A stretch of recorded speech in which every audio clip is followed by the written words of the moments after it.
Good afternoon, everyone. The COVID Connect webinar series was developed in partnership with the Maryland Department of Health, NAMI Maryland, and other stakeholders.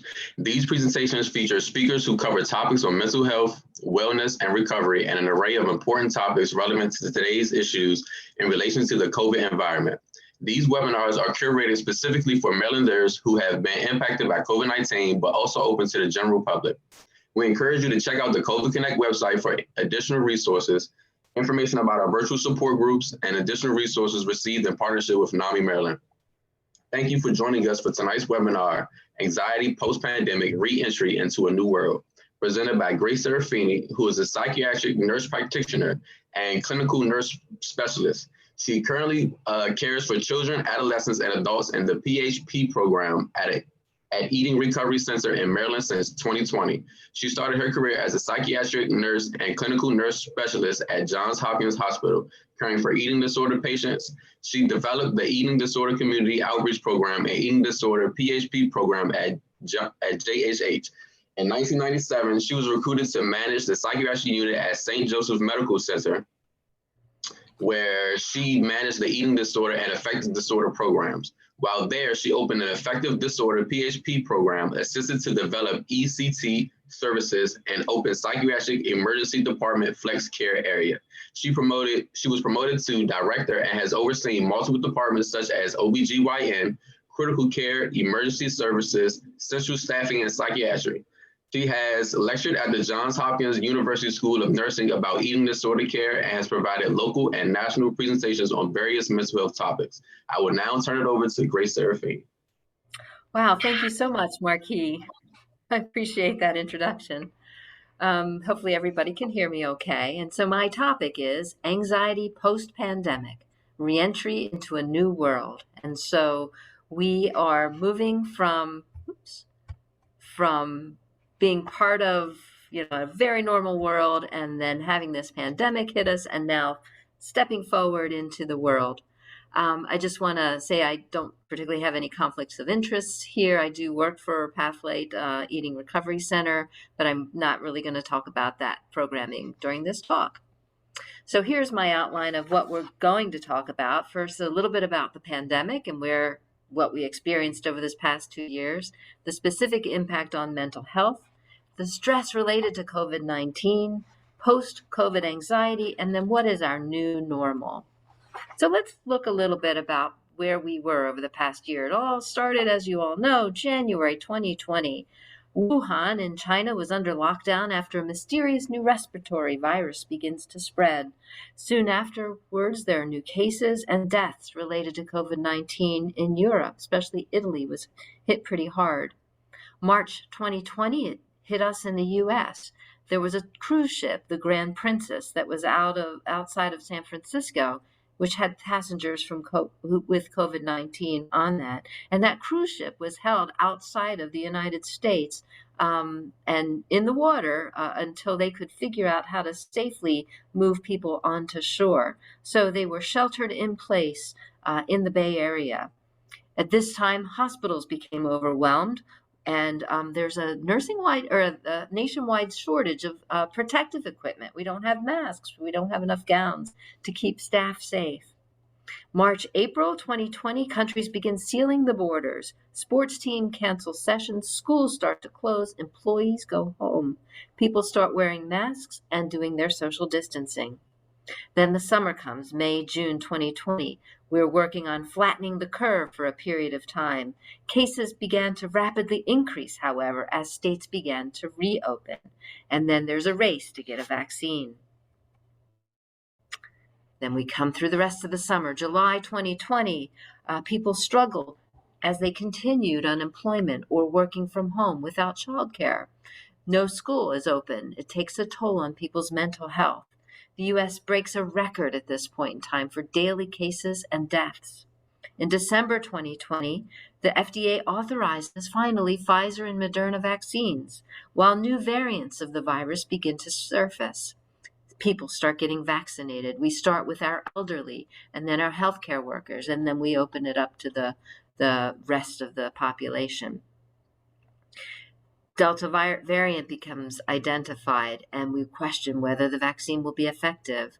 In January, President Biden takes office and halts the U.S. withdrawal from the World Health Organization. We hit 500,000 deaths February a year ago. The global death rate by April is 3 million. In August, the FDA approves full approval for the Pfizer vaccine. And in September, people start getting a booster shot for COVID.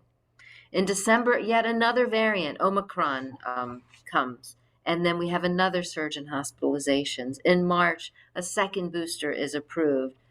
Again, another variant, BA2. And then finally, in this past April, we have the death toll hitting 1 million. And I want to just take a moment. I don't know if anybody's ever seen this short video. This is the Hopkins website, the daily COVID count. And this slide goes through a bunch of different areas. I hope you're able to see it. It just takes a minute.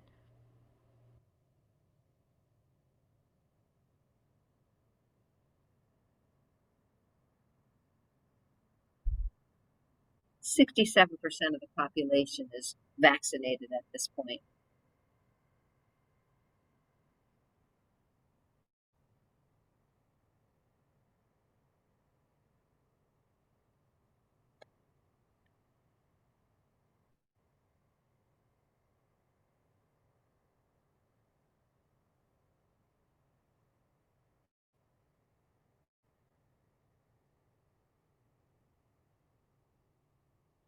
Positivity rate is about 9.7% now. And this is the areas of our country where COVID is popping up.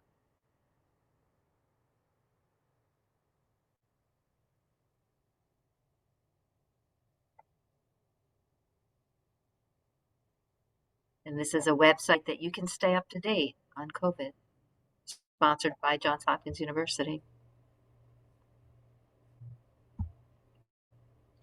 I'm going to get back to the presentation. All right.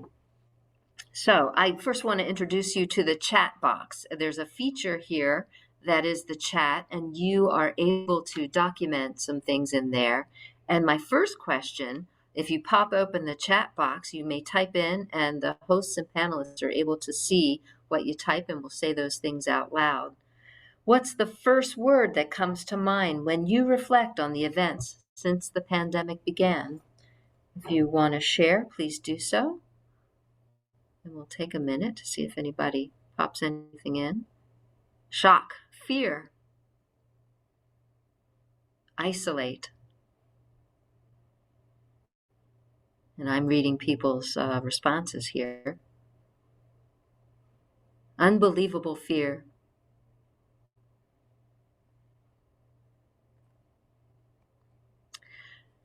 This is a diagram that I've created with a group of people, and this is some of the things they were thinking of. Contagion, lonely, death, parents, no money, grandparents, anxiety, worry, no school, jobless. Somebody says death. A lot of scary thoughts have popped up into people's minds. And so what do we know? Over 100,000 studies were done on COVID over the past 2 years in the US. And these studies circulated around anxiety, depression, sleep problems, substance use, eating disorders, media use and how that changed, the impact on children, young adults, older adults, impact of parents of young children, suicidal behavior, as well as post-traumatic stress disorder. So a ton of studies were done. Sorry about the noise. And what do we know? There's a rise in anxiety during the pandemic. We know that a typical anxiety rate in the general population is around 18%. During the pandemic, that anxiety has increased to 31%. These are the early studies that were published in May of 2020. It looks at the general population, and the anxiety is higher in women than men, and it's higher among people who are 21 to 40 years old. And I would venture to say those folks are people who are probably of childbearing age. The anxiety levels when at least one family has COVID also increased. And then they did this again in December of 2020, and the rate was even higher at 42% of the population felt some anxiety. Now, this is a bit of a complicated slide.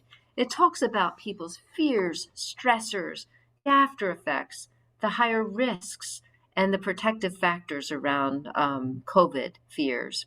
And what we talk about is these are the stress syndrome factors. And so the fears are around infection, a fear of strangers, a fear of touching things, crowds, public spaces, the uncertainty, the fear of the unknown. We weren't knowing what was going on in March 2020. All we knew is that people were dying. We needed to protect ourselves and our family. Then we had stressors as related to those fears, financial stressors. People weren't able to go to work and weren't being paid. People had to work from home and had to figure that out. People had family and friends who were dying, so there's loss.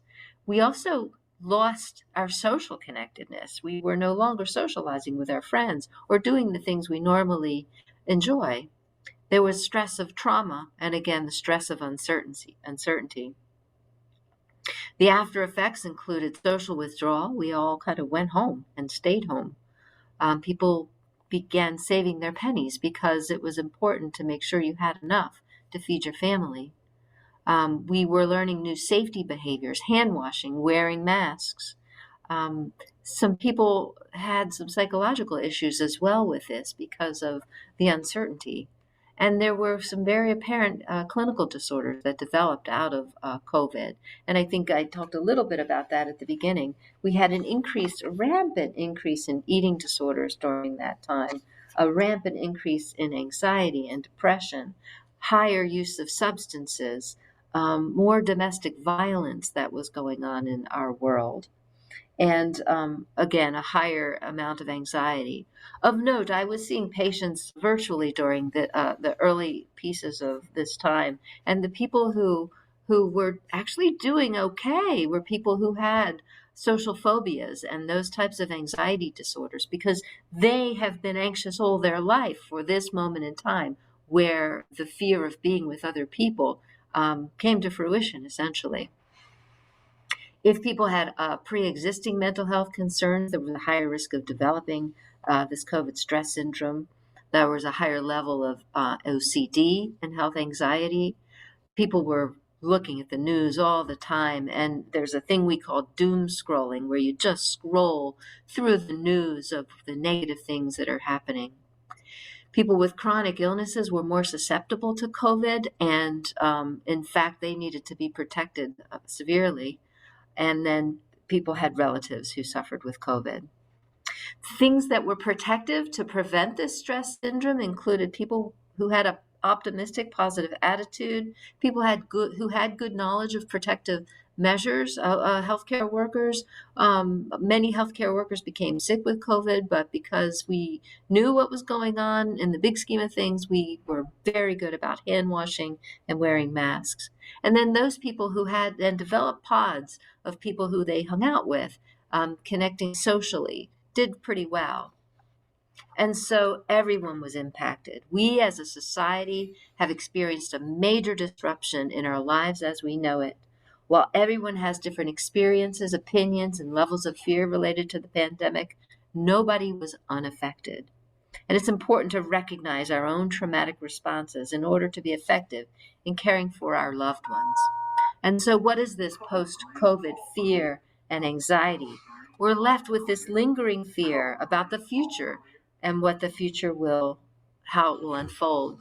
And this fear had a lot of dichotomies. We had a fear of our body, and we had a fear for our body. The fear of our body was, are we going to get sick? The fear for the body is, if I get sick, will I die? Or will I have a chronic illness afterwards? Same fear for our significant others, the fear of not knowing, and the fear of taking action versus not taking action. So there was a lot of fear happening in our world during this time. And so what we in the mental health field have identified is there is an anxiety syndrome related to COVID. And some of the symptoms are as follows: obsessive thoughts of COVID and the worry about getting COVID, the need to get tested regularly, anxiety over daily activities and work. Can I get to work today? Will I have somebody to manage my children today? Some people, especially people who worked in the healthcare field, were leaving their kids at home because there was no other choice and they had to be at work. There's this bitter or hopeless feeling about the pandemic that is part of this anxiety syndrome. The social distancing and isolating when unnecessary at points, and this is post-COVID.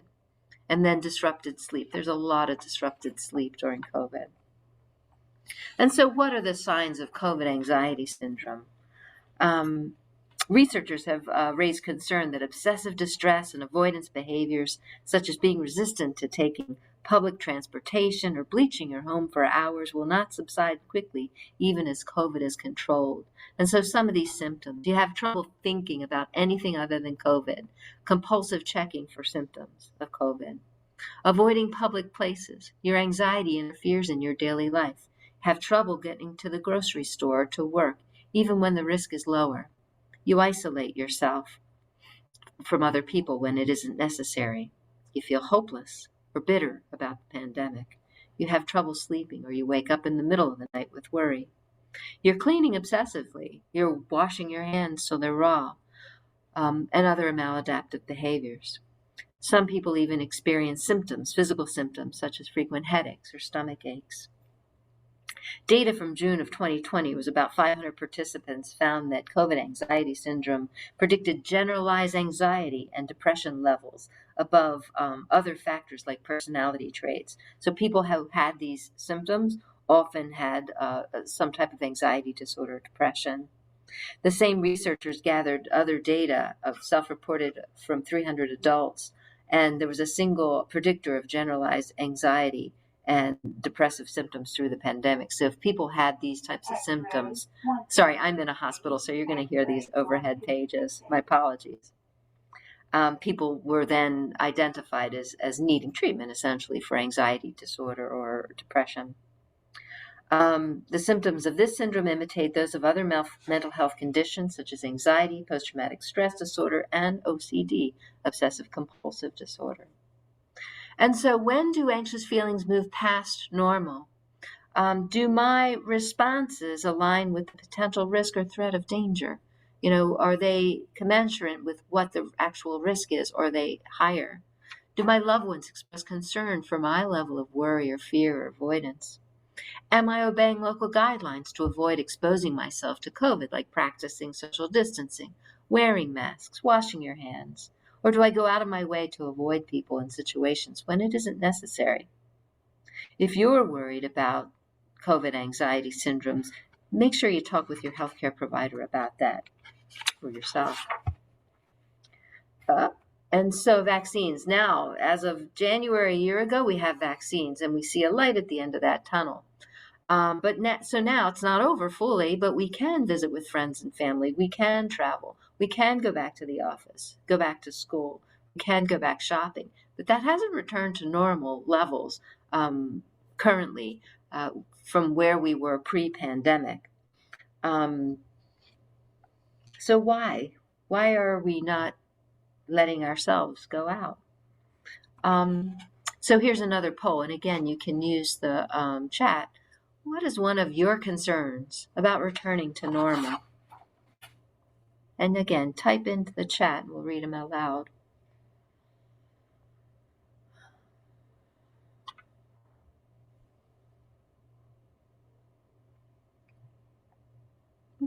What are you worried about?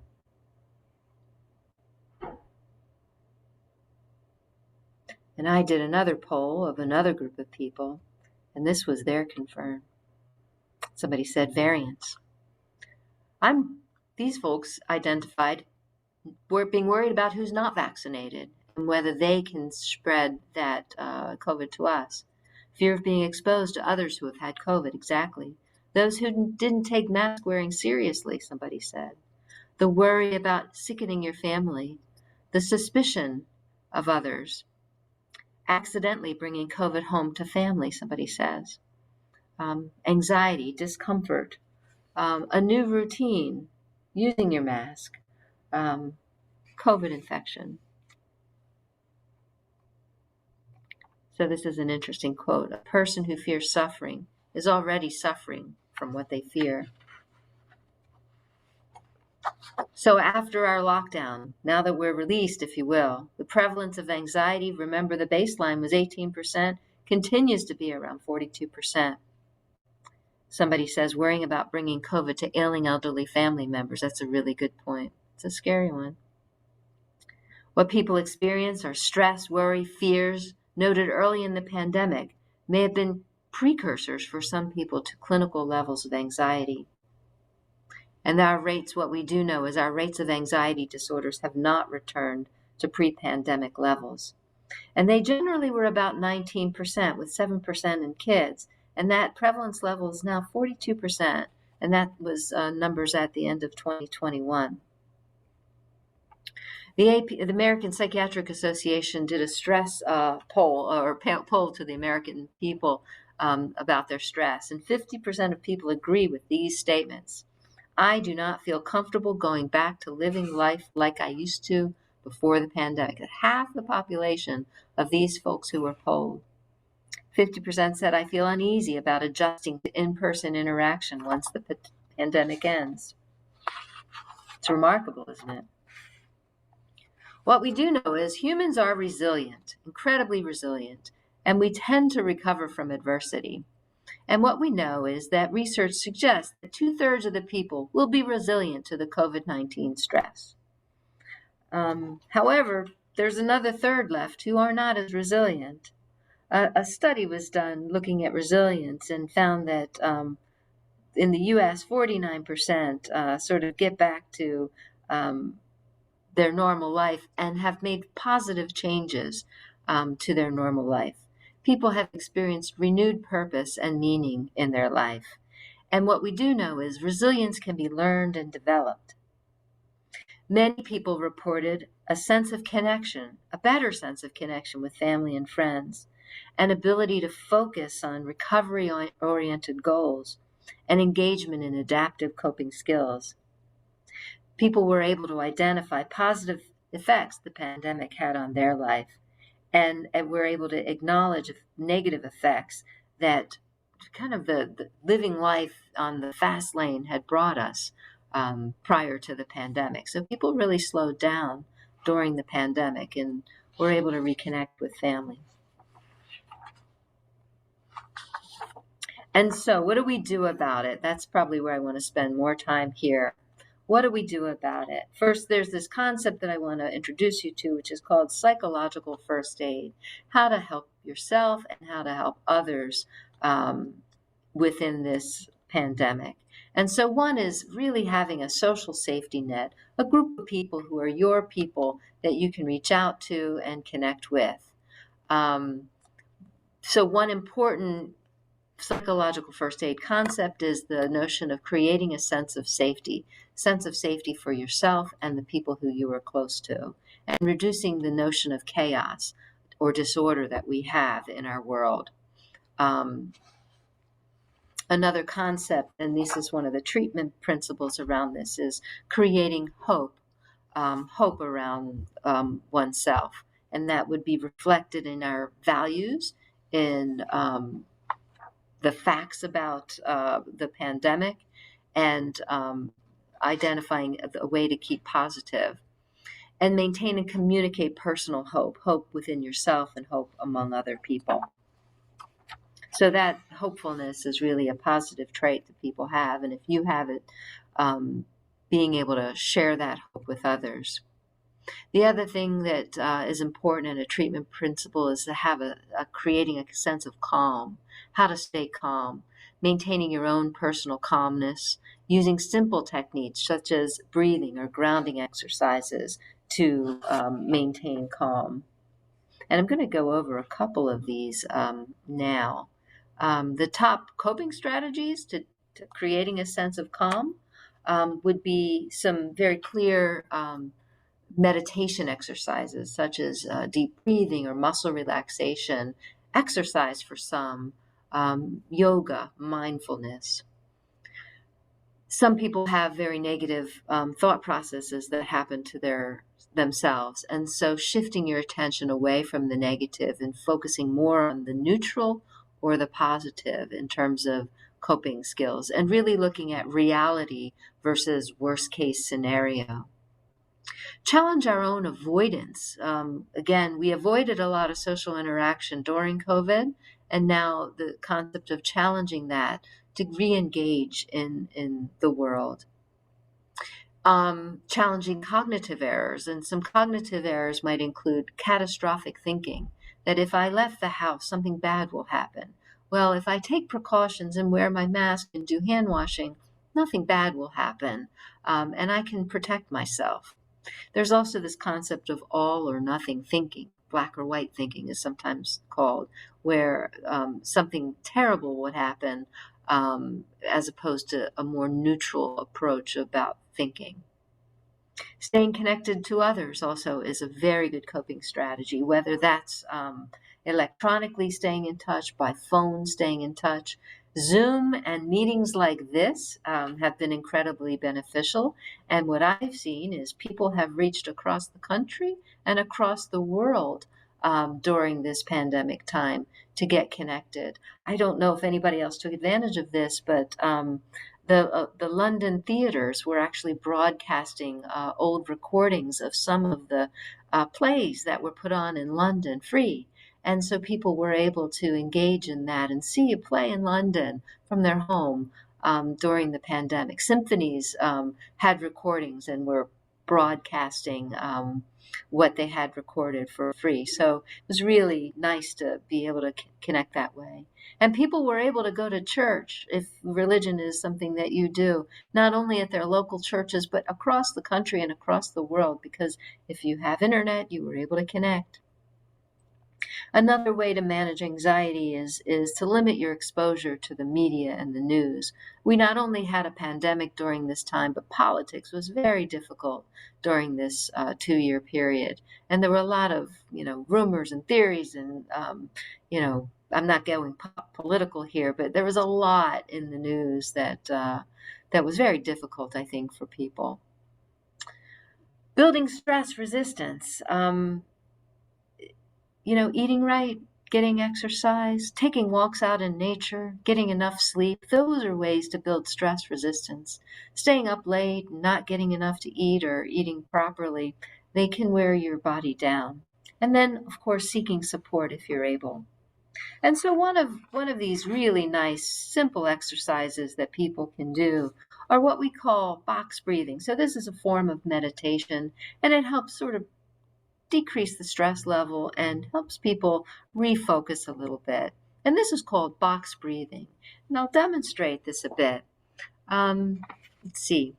You start with a big inhalation. So you wait 4 seconds, take a deep breath in, and you make a square with your mind and your fingers. So box breathing would be breathing in to the count of 4, holding it to the count of 4, and then releasing it to the count of 4.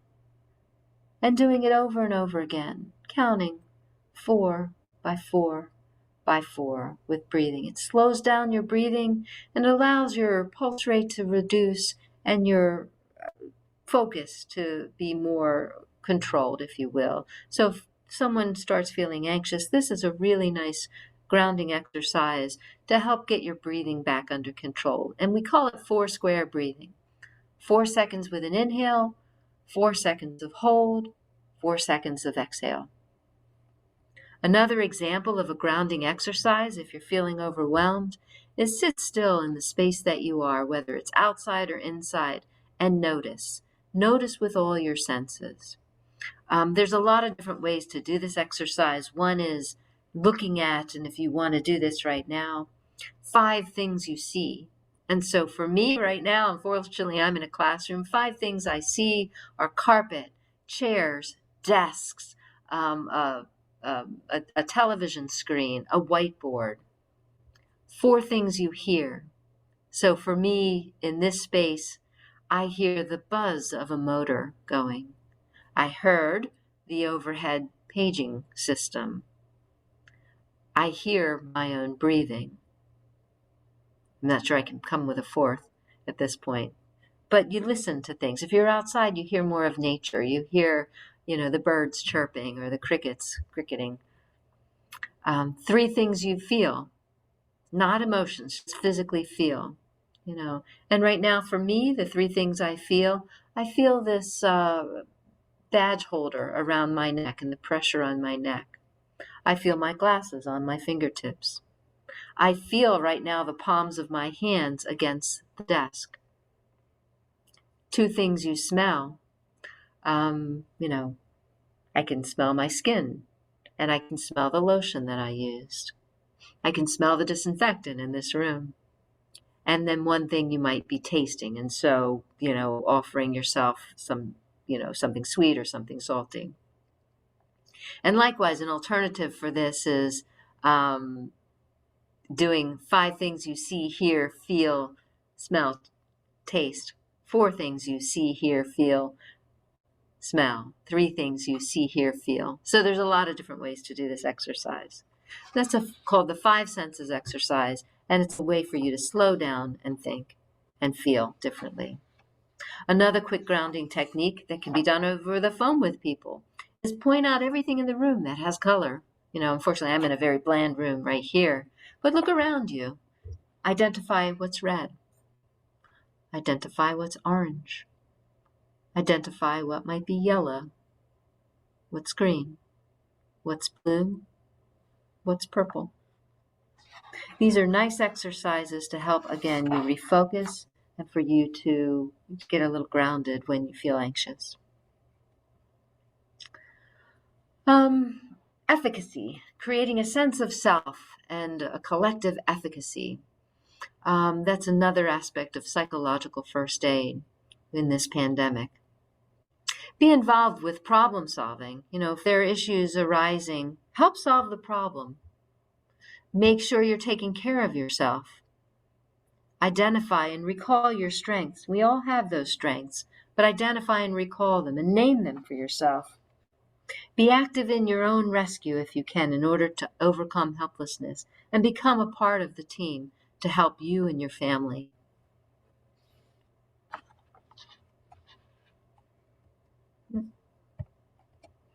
Creating connection.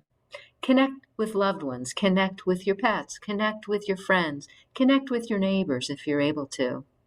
And then if you're in therapy or you need therapy, connect with a therapist. There's lots of therapy services available these days, a lot of them online. And so connecting is very important at this point in time and continues to be. There's, I read a book recently. I have to figure out if I remember all the different stages. It was around, not ending up with dementia and how to really preserve your brain. And several of the things were included here. So exercise, eating right, eating healthily, but connecting with people and having social interaction was another one. Learning new things was another way to keep your brain sort of working properly. I just thought I'd throw that out. That doesn't have anything to do with anxiety, but I thought that was a good book. And then other helpful strategies around goal setting. Stay socially close, even when you're maintaining physical distance. Make sure you have a daily routine and stick to it. Don't waste time doom scrolling, going through Instagram or Facebook or whatnot. It takes a lot of time from you. Read a book, get out. Have a routine, set goals and keep active, and setting goals that are achievable for yourself and give yourself a sense of control. Create a to-do list and stick to it. I think for some people, there's a lot of chaos in our world and our minds are full as opposed to being mindful. And so some of us need downtime, a plan to be alone, a plan for time together, just to re-nourish ourselves. Humor has a great place in our lives. Maintaining hope for yourself and for others. Using coping strategies and stress management strategies, many of which we've talked about tonight. And accept all of the feelings that you have, because we become overwhelmed with our feelings. But practicing mindfulness, and one technique that I like to think about is the notion of we have these feelings, they come onto us. And our goal really is to experience that feeling and then let that feeling go. Let it wash over you and push it away. It's kind of a nice way to think about the overwhelming feelings. Much like you taking a shower, the feelings hit you, but the water and the feelings are rolling off. All right, so last bit of interaction here, and then I'd be happy to take some questions. What are some creative ways you've stayed connected with others through the pandemic? What are some things you've done? And this would be a nice time to share for other people to learn as well. So take some time and perhaps put in the chat some things you've done to stay connected with others.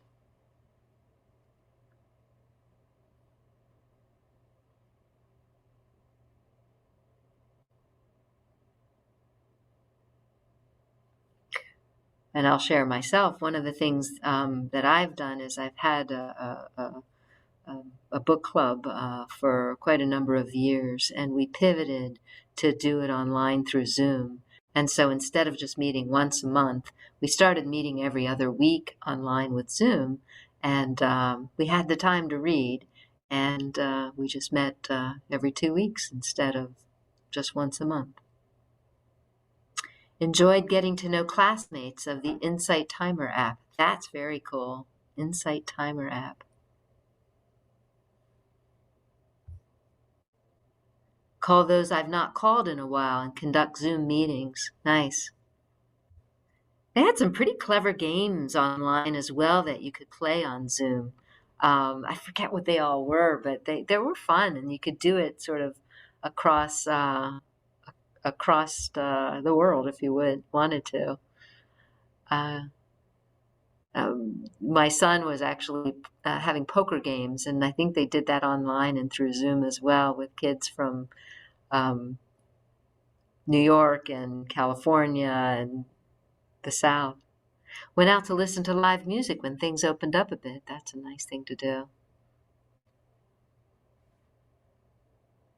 How about others? My family had Zoom church over the pandemic. We would pick a message that we would all watch, and someone new in the family every week would pick out a song to play after the message. Oh, how sweet. That's wonderful.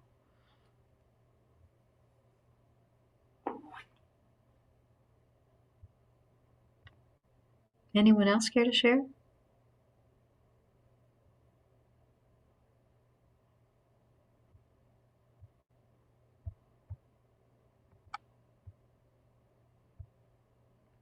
Zoom calls with friends and family. Resume piano lessons. Ooh, how cool is that? Lessons since childhood. That's neat. Hopefully people have picked up new hobbies during this time. I picked up hiking. I started hiking, and there's so many great trails in Maryland to use. I grew up here, and I never knew. And we were able to find different hiking trails. And that was a safe place to be, outside in the wilderness, away from other people. Anyone else care to share? Learning foraging edible plants. Ooh, that sounds interesting. Cool. All right. Well, as you all know, I am a mental health nurse practitioner, and I'd be really happy. Oh, somebody texted me. No. Really happy to. Oh, I've had video play dates with my granddaughter on Google Duo, and we play Roadblocks. Oh, very cool. Very cool. All right. Well, I have references here that's part of the presentation that I think is being recorded, so I'll let these sit up a little bit. But if anybody has any questions, I'd be happy to take them.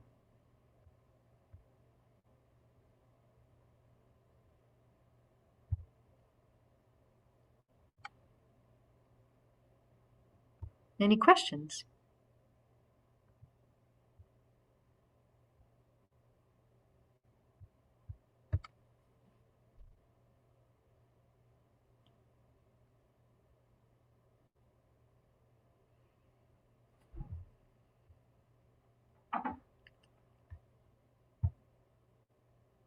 Does anyone have any questions? Any mental health questions? Okay, I'm in a meeting.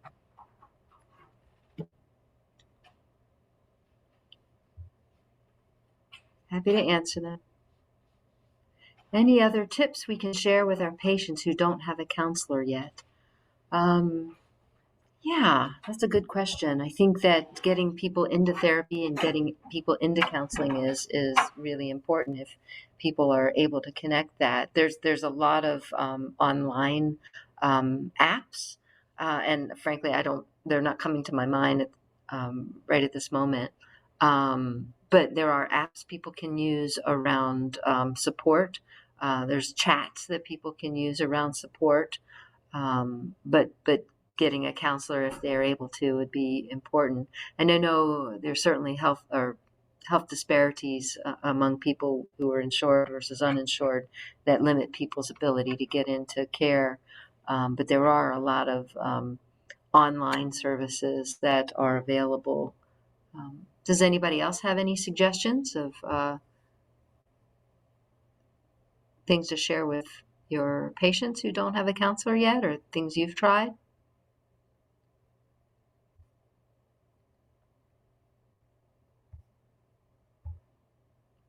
Would you be able to provide to NAMI the resources you're mentioning? I will, so NAMI can share with the public. Absolutely. Yeah, I actually have them on a different presentation. I don't have accessible with me right now. But yeah, there's several apps. Some of the apps are also helpful for sleep. Which one is that? There's a sleep app that's available that will help, like, tell bedtime stories so you're able to fall asleep. But I will send that. Other questions?